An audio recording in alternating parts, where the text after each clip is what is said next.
So it's a new car exhibition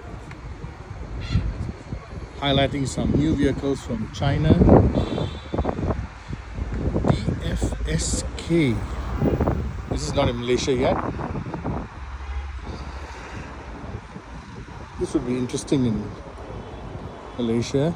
Okay. Of course, this we mentioned earlier. So East, because part of the Geely group. E5, same as that. E5.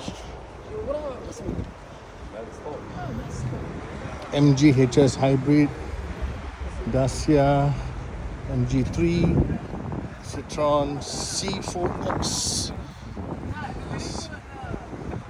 C3 Aircross SUV.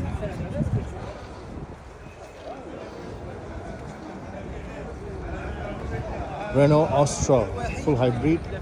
Bigster.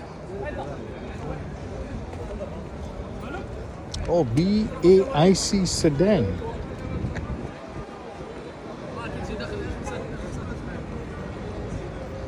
This is a nice looking sedan.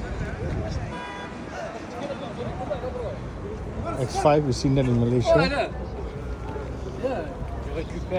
Haval.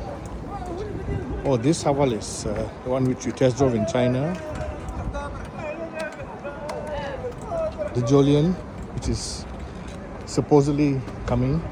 And then we have Geely. So EX5. What's the EX5?